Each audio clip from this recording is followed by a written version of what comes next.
as soon as it pops up. Hey, welcome. Welcome to Bold Women Lawyers Spotlight. And we have a great guest today. I'm really excited to introduce to you Karl Pontau. Karl is the story maker, and he has a lot to tell us about stories.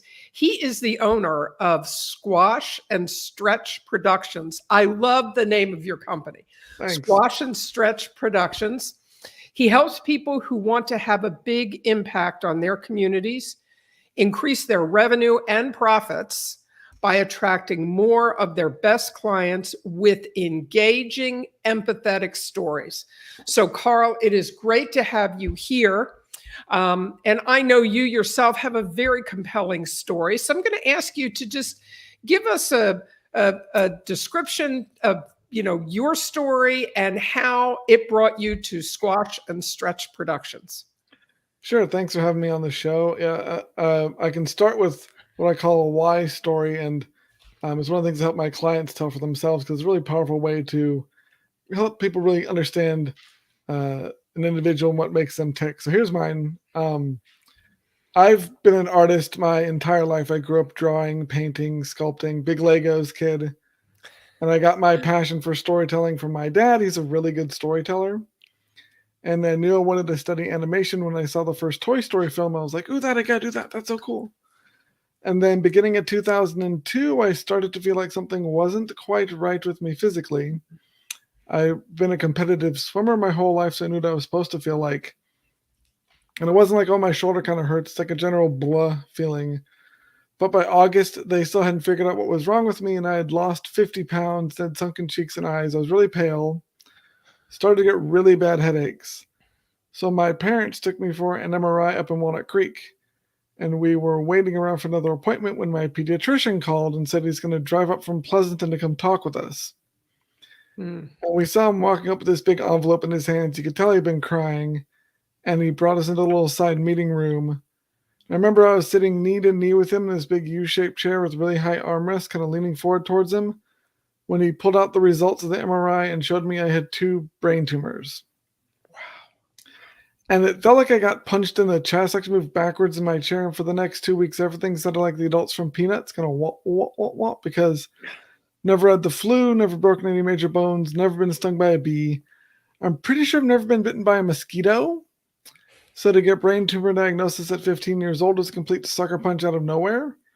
But I got so much help from friends and family, and my high school adjusted my schedule and got me a tutor so I could still graduate on time, and people I barely knew were giving food and gifts and other supports. Really inspired me to want to give back and help as many people as I could because I'd probably be dead if it wasn't for all the help that I got.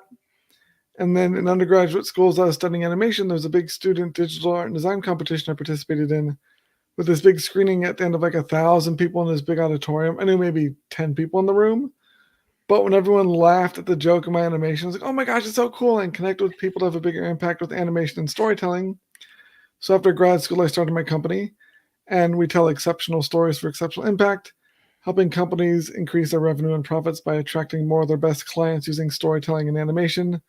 And so because no matter whether or not business is B2C or B2B or even B2G, we're all really H to H, which is human to human, and humans tell stories.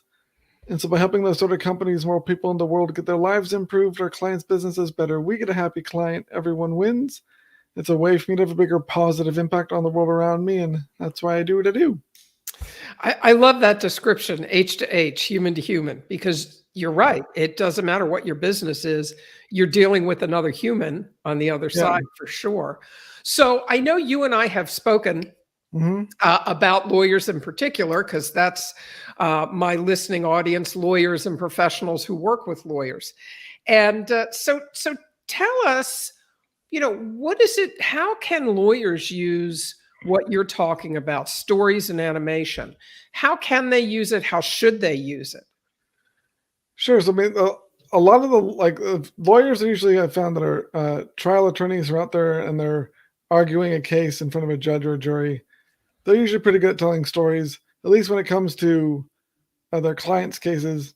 What a lot of the more transactional attorneys, like the contract attorneys, other ones that aren't in the courtroom, I find that in general, they spend too much time talking about themselves, and the things about themselves that they share are things that almost every other lawyer is talking about when it comes to like where they got their degrees, how many years of experience they have, the awards they've won, how long their firm's been in business.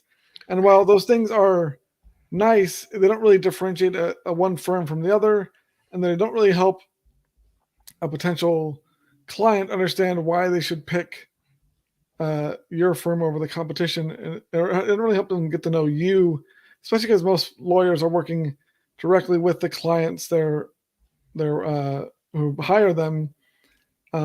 It's getting to that level of trust quickly is super important for lawyers if they're looking to bring in more of their best clients.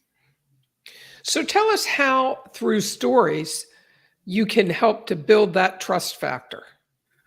Sure. So there's a number of stories that potential clients are looking to hear from lawyers. One of them is basically like the one I just told you, the why story. What makes them tick? Why do they do what they do?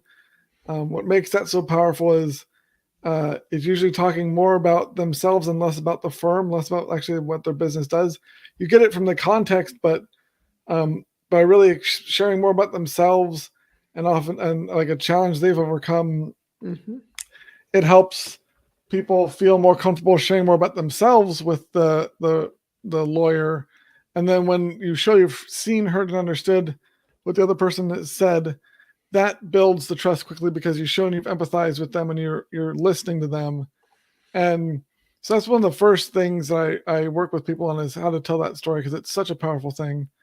But then the other stories that people really care about are what I call the how story, which is basically the experience clients go through when they work with your firm.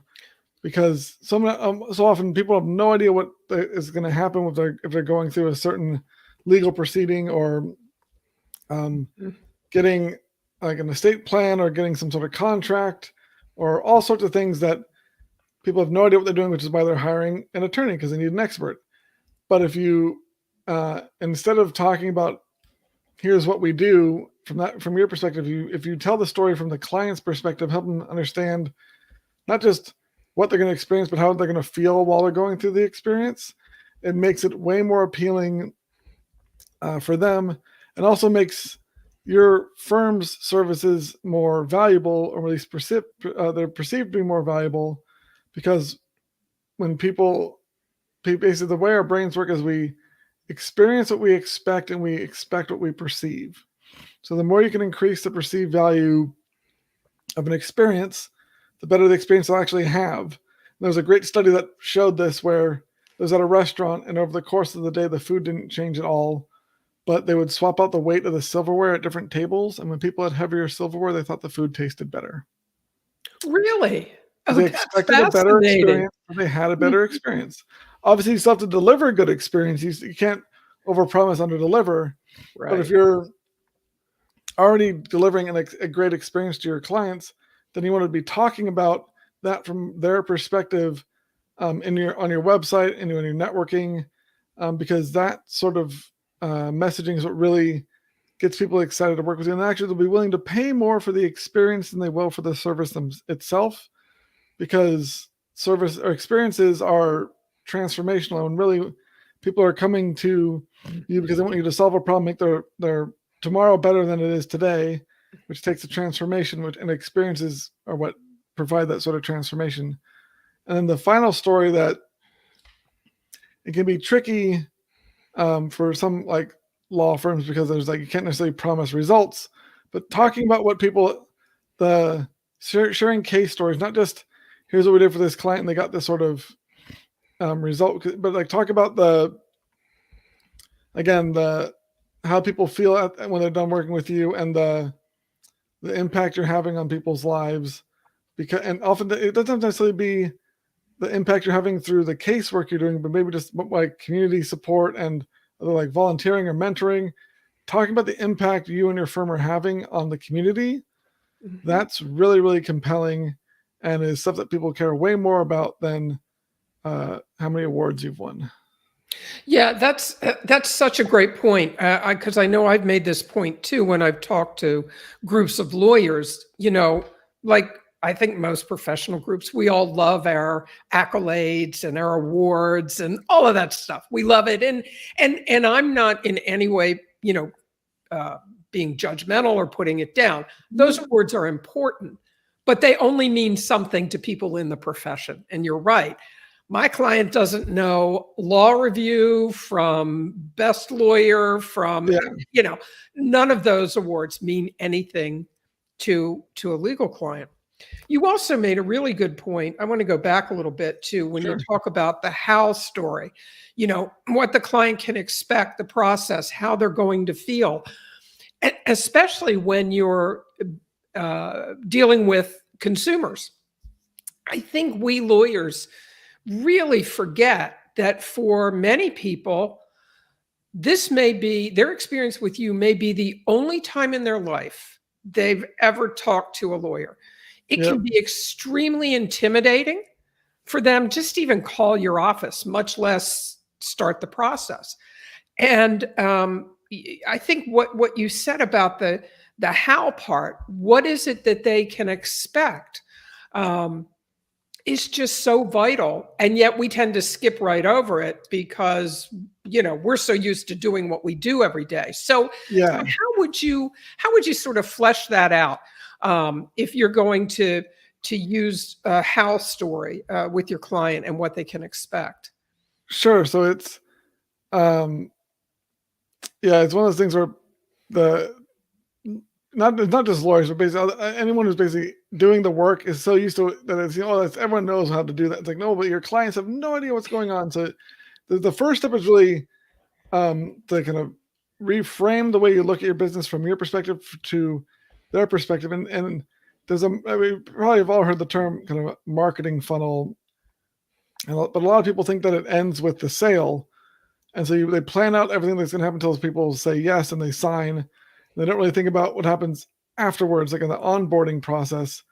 So what I work with my clients on is let's go through every single kind of touch point after people agree to work with you, and then brainstorm ways to wow them at those each touch point. You may not be able to implement each one for cost or like the scalability.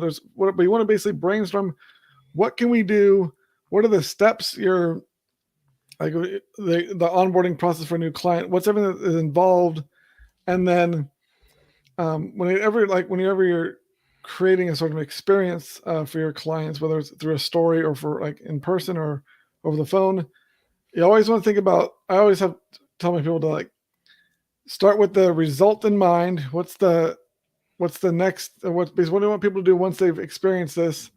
Then step backwards to who's the audience for this message or this story, and then you figure out what you need to be saying or doing that's going to resonate with them and get you that result.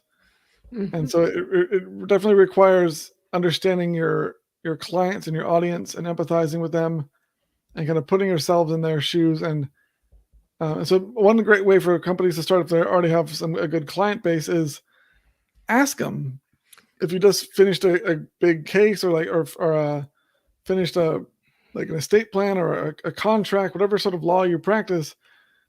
Think about who your best clients are. The ones if your entire book of business was made up of this client, you're like, oh my gosh, it'd be awesome.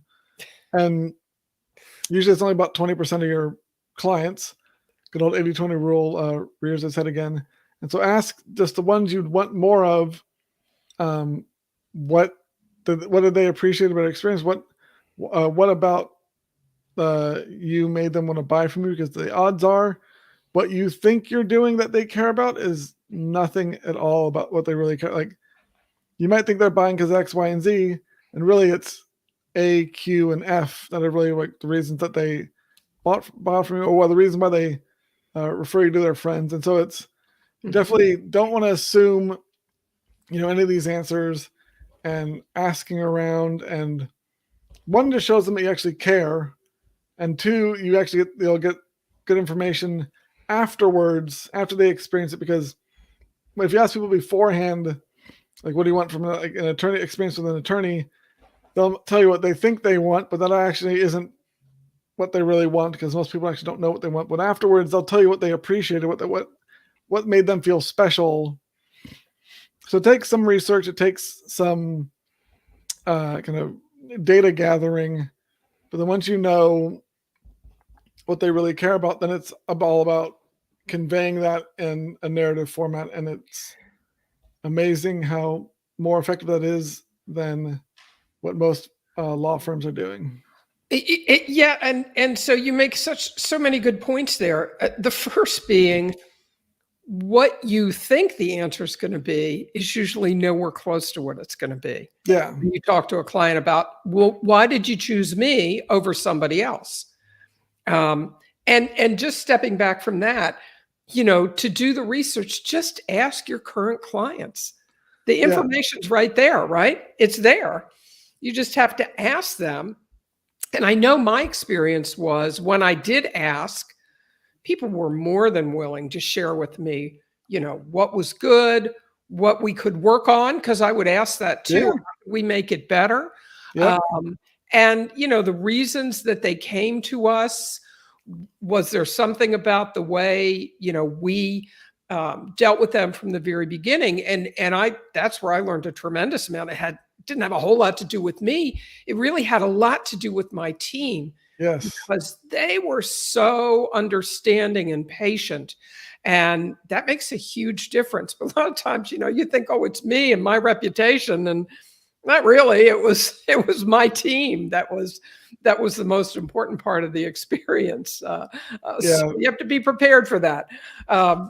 It's especially like having your team being understanding all these things that all the stories and what to be talking to people about, and understanding the onboarding process and how to implement all these tools properly is essential, because they're the ones that are usually the first people to pick up the phone when someone calls, or they're answering the emails for that initial few sessions. And you want to make sure that you're wowing people at every touch point, especially early on.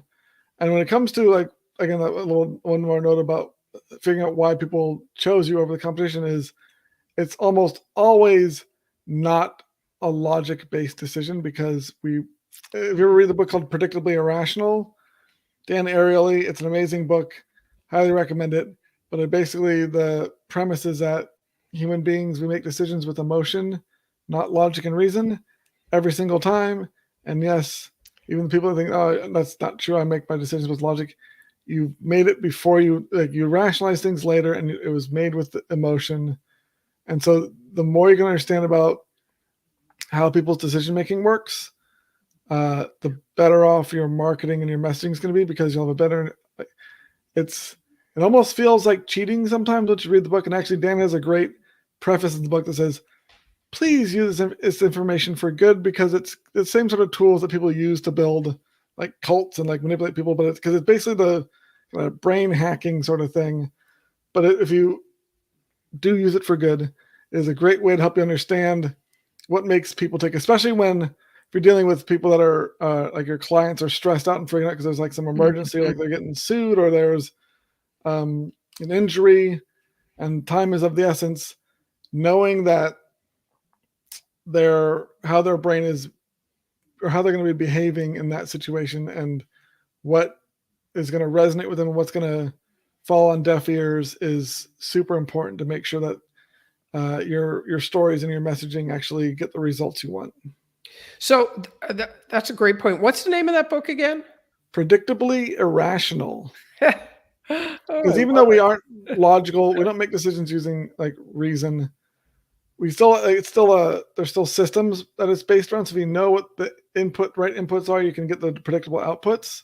Mm-hmm. A great example from the book that just blew my mind, but as I thought about it, I'm like, yeah, I would totally have the same response. So say you're like fixing a flat tire on one of your cars in your driveway. It's like a hot summer day and you're struggling with it. You see one of your neighbors walking by. You've known each other for years. You're good friends. Say, hey, let me fix my flat tire. That neighbor would probably spend an hour working with you in the hot sun fixing your flat tire. Same premise, same thing. As they walk up and say, hey, will you help me fix my flat tire for $3? They'll be insulted. Logically, they should be happy because they would have done it for free. Now they're getting $3 extra. But because you brought money into the situation, the brain works differently when there's money involved, and it throws out the social contract. Now he's thinking about how much his time is worth. It's worth way more than $3, but they Wow. stop thinking about the friendship because there's money. So it's one of those things where like, oh damn, yeah, I would do that too. And so it's knowing those little things really help when you're trying to bring in clients, because the minute you bring in money into the conversation, their whole way of thinking changes, and a ton of other things like that as you're reading me go, oh man, that's so true. I do that exact thing. I had no idea. So Karl, tell us a little bit about Squash and Stretch Productions. Sure. So like I said in the story, we empower our clients to increase their revenue and profits by using stories. And then once they have their story really figured out, we can create animations that help automate the telling of that story, because the real value in the animation is not the animation itself, but it's the story and the impact the story has on their audience. And stories or animations are a great way to take complex and abstract ideas and make them clear and concise and easy for people to understand. That's one of my strengths, is taking things that are like usually full of jargon in the explanation, or people have spent a lot of time like studying these concepts, and when they're trying to explain it to someone who doesn't have the same education or understanding, it often goes way over their heads, or it just gets confusing. I'm sure everyone has tried to read a contract and has like read a paragraph and been like, I have no idea. I can pronounce all these words, but I have no idea what this means. Yeah. If you're a contract attorney and that's not your problem, Shakespeare. Read a paragraph of Shakespeare and then tell me exactly what that person meant. Good luck.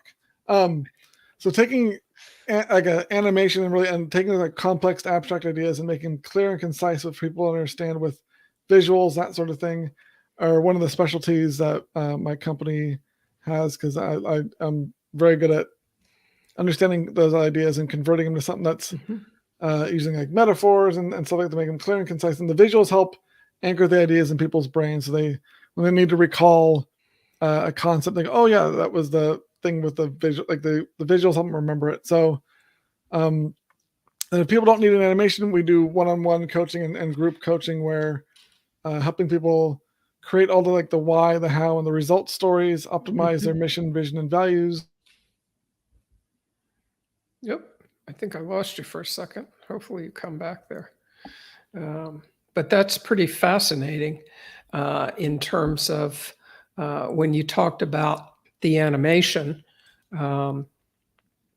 that, I immediately go to, like, is it cartoon animation? But clearly it's not. That's not what you're talking about necessarily. I'm sure you could do that, but other types of visuals to help people to understand the story. So, Karl, if you can hear me, you have frozen.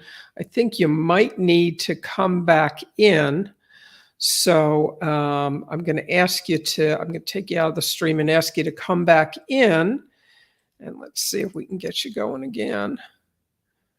Yeah, there you go. And just come on back in, because you just froze up. But I think that was a really important point that he was making about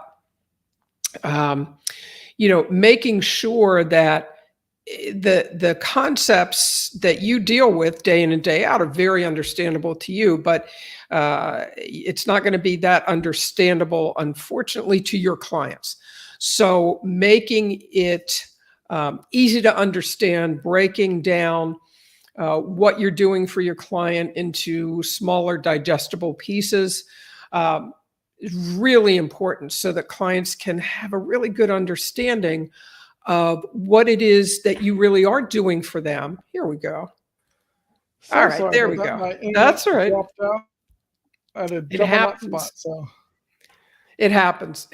So don't worry about that. I was just saying what an important point you made about helping clients to understand, breaking things down into smaller, sort of, I'm going to call them digestible pieces, and in some instances using animation to do that, or visuals to do that, because that makes it so much easier to understand. So yeah, go ahead. Yeah, it's something that people kind of assume other people understand as much about what they do as the person, and it's usually not the case. And so it's the themes of what we've been talking about is don't assume people know, don't assume anything. You basically ask questions and kind of make sure you're avoiding as much jargon as possible when you're communicating with your clients, because odds are they have no idea what you're talking about.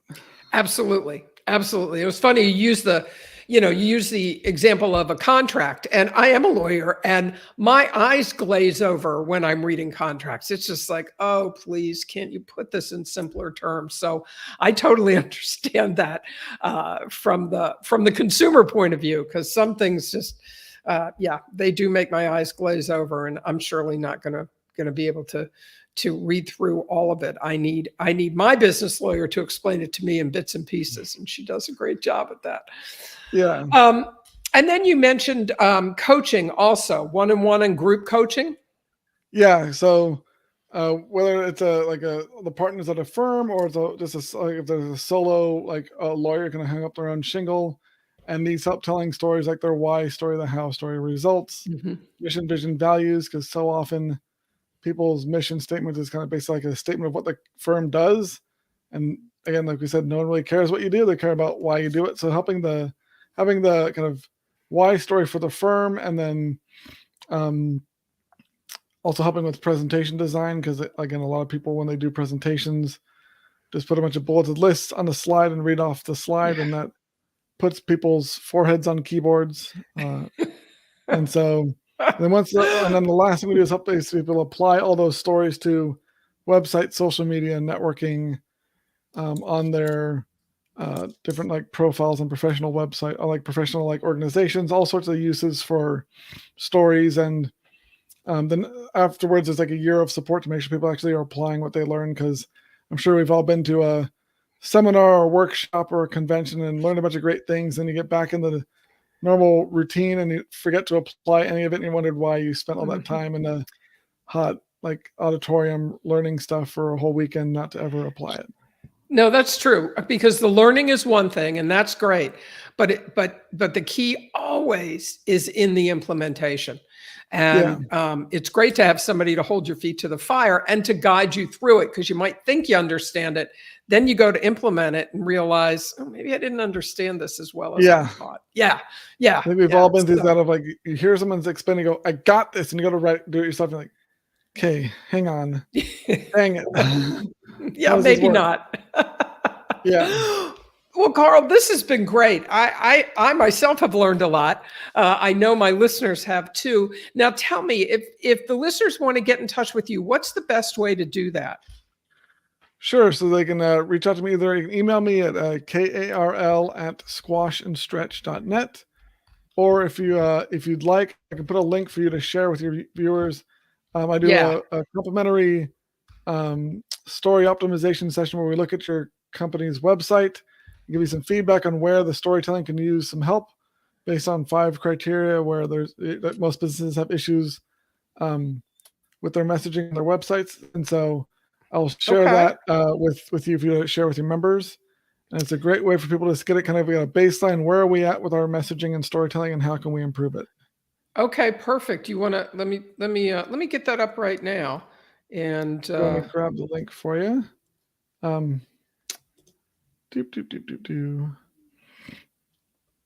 It is. Put it in. Is there a chat here I can put it in? There is. See that down there? Yep. Doink. Okay, let me copy that. All right. We'll make a banner out of it. And there we go. All right. Yay. All right. There we go. There we go. So they can use that link to just set up a time with you to book a meeting, and then I'll check out their website. So please use like a business email that has like the firm name. It would helpful, or just email me your firm's name saying, hey, I signed up for one of these things. Here's a website I want reviewed. That way I know what to look for and can give you accurate information.